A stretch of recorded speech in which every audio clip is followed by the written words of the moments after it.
प्रदेश सरकार गांवों में किए जाने वाले विकास के दावे तो बहुत करती है, लेकिन जमीनी स्तर पर सरकार के ये दावे खोखले ही नजर आते हैं।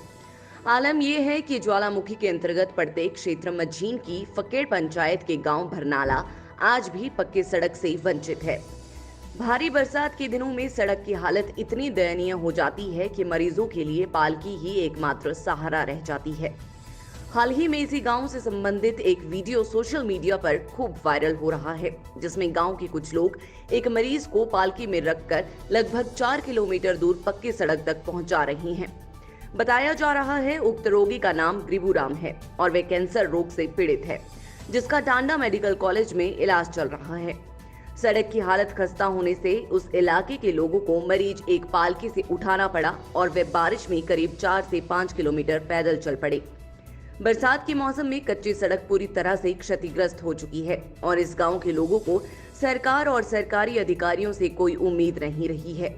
मेडिकल इमरजेंसी में पालकी गांव का इकलौता एम्बुलेंस है। गांव के लोगों नारायण दास, मनोज कुमार, श्रवण कुमार का कहना है कि पक्की सड़क तक पहुंचने के लिए 4 किलोमीटर का रास्ता तय करना पड़ता है। बरसात के दिनों में सड़क की हालत इतनी खराब हो जाती है कि गाड़ी तो दूर की बात, पैदल चलना भी मुश्किल हो जाता है।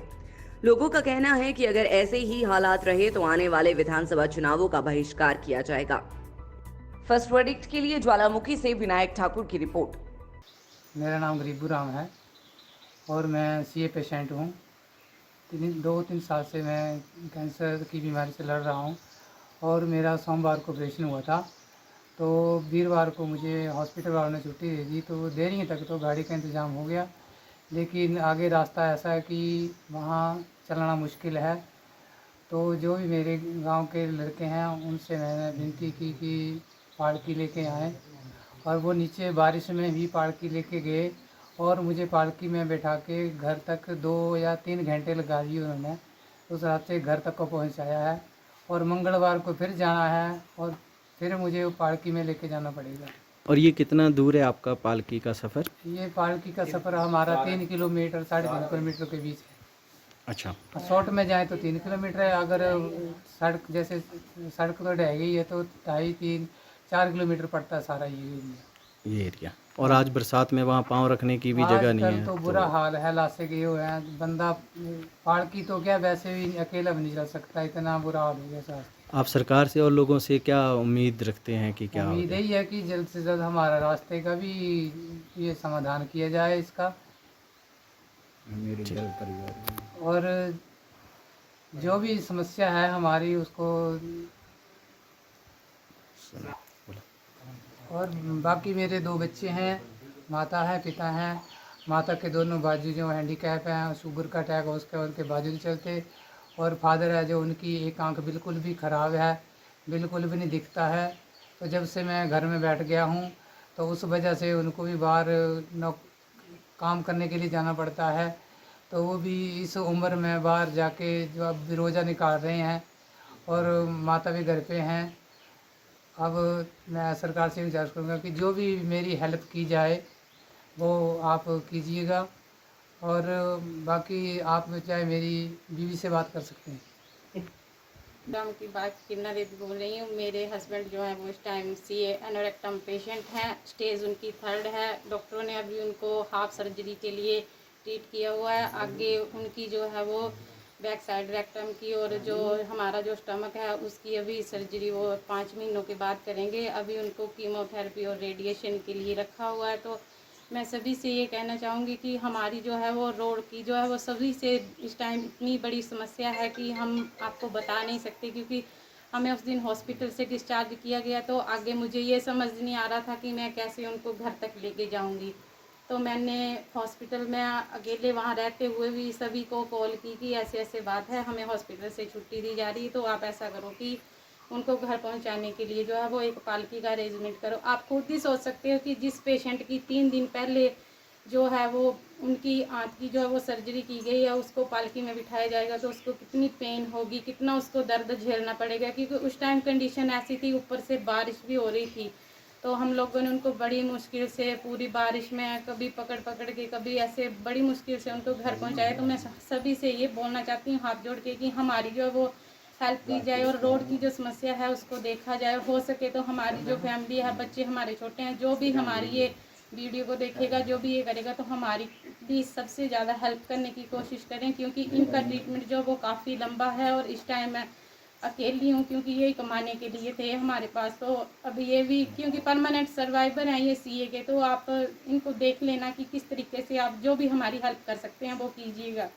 बाकी जिन्होंने हमारी हेल्प की है, चाहे नाम बता के किया है, चाहे गुमनामी में किया है, उन सभी को मैं बहुत ज़्यादा ही उनको सभी को धन्यवाद देना चाहूँगी, क्योंकि अभी भी बोल रहे हैं कि हम आपकी हेल्प के लिए ये खड़े हैं। तो मैं किसी का नाम नहीं लूँगी, मेरा किसी से कोई गिला शिकवा नहीं, बस ये है कि हमें जो है वो आने जाने के लिए रोड की सभी से ज़्यादा इतनी तकलीफ़ होती है कि बच्चे छोटे होते हैं, स्कूल जाना होता है। अभी तो कोरोना की वजह से स्कूल हमारे बंद हैं बच्चों के। अगर 5-6 दिन में हो सकता है बच्चों के, जैसे मीटिंग के बाद स्कूल खुल गए, तो बच्चे इतने होते हैं कि अकेले जाना कैसे पड़ता है उनको, क्योंकि उनसे चला नहीं जाता रास्ते में, 2 बंदे उनको ले जाने और इसके लिए ये हो जाते हैं। तो हमारा जो है वो रोड इस टाइम इतनी खस्ता हालत है, अभी 3 दिन बाद इनको फिर लेके जाना है, तो हम इनको कैसे लेके जाएंगे, मुझे खुद ही नहीं समझ आता है। वही पालकी होगी, वही होगा, और इतनी तकलीफ़ होती है। अगर हो सकता है अगर हमारी सड़क होती या कुछ, तो हो सकता है हम इनको रास्ते में ऐसे नहीं, इतनी दर्द से नहीं कराते, हम इनको गाड़ी में लेके आते, कुछ ना कुछ तो करते।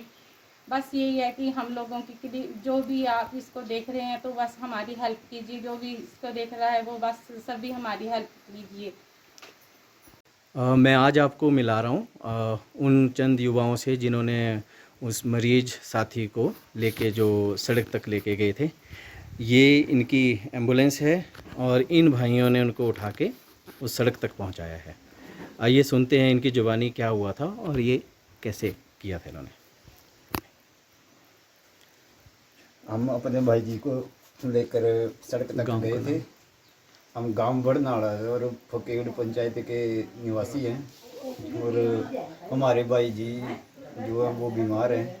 हम उनको पालकी में लेकर गए थे और रास्ते में बहुत दिक्कत आई हमारे को, और हमने बड़ी मुश्किल से जो है और नीचे सड़क तक पहुंचाया उनको, और वहाँ से उनको टांडा में मेडिकल में लेकर गए हैं। वहाँ पर उनका 23 तारीख को लेकर गए थे, 26 को उनकी सर्जरी हो गई और 2 दिन पहले उनको छुट्टी हुई है। फिर वापस उनको फिर उसी रास्ते से पालकी से लेकर उनको घर पहुंचाया गया, और बारिश भी साथ में ही थी और इतनी दिक्कत आई कि हमारे को पालकी लेकर चलना भी मुश्किल हो गया था। इस तरह से हमारे गांव में इतनी प्रॉब्लम आ रही है कि ऐसा ही चलता रहा तो फिर तो बड़ी मुश्किल हो जाएगी। चलो। मैं हेमराज, गांव बरनाला। मैं सिर्फ ज़्यादा नहीं कहना चाहता हूँ, ये कहना चाहता हूँ कि अगर 21वीं सदी में भी हमको पालकी में ले जाकर मरीज को मेन रोड पे ले जाना पड़ रहा है, तो लानत है हम लोगों पर और लानत है सरकार पर। मैं नीतू बोल रहा हूँ, गांव बरनाला से, पंचायत फकेड़। देखो कि हमारे बरनाला में 3 साल पहले भी ऐसे हुआ था और 3 साल बाद भी ऐसे हो रहा है। ये हमारी एम्बुलेंस है, घर में बच्चे, देखो रास्ते के हाल क्या हाल है। ना हमारे को प्रशासन देख रहा, सुनता नहीं हमारी यहाँ की इस गाँव में भी है। बताओ हम क्या कर सकते हैं। हाँ जी अम्मा जी बोला। मैं रेशमा बाई बरनाल से बोल रही हूँ। ऐसी बात है कि बीमार पड़ जाए कभी तो देरियाँ में नीना पड़ते हैं, तो मीन रोड में जाने को टाइम लगता है। इससे पहले मेरा देवर बीमार था, उसको नीने के भी रात दिन में पालकी करना पड़ती थी। इसके बाद मेरा भतीजू बीमार होगा, ऑपरेशन हुआ है, तो बंदे घर घर में कठेरना पड़ते हैं। 5 साल से पहले मेरा पोता बीमार था, तो मूड़ा पाकर मैं मीन रोड से पजाती थी। ठीक है। Buddhamal and sons jewellers Palampur में आपका स्वागत है। चल रही कोरोना महामारी को नजर रखते हुए हमने आपकी सुरक्षा का रखा है पूरा ख्याल। आपकी सुरक्षा के लिए स्टोर के हर दरवाजे पर थर्मल स्क्रीनिंग और सैनिटाइजेशन का पूरा प्रबंध रखा गया है। हम शोरूम की पूर्ण स्वच्छता का पालन करते हैं। शोरूम के सब कर्मचारी अपनी स्वच्छता का ध्यान रखते हुए मास्क पहनते हैं और समय समय पर हाथ सैनिटाइज करते हैं। गहनों को भी हर लेन देन से पहले और बाद में सैनिटाइज किया जाता है।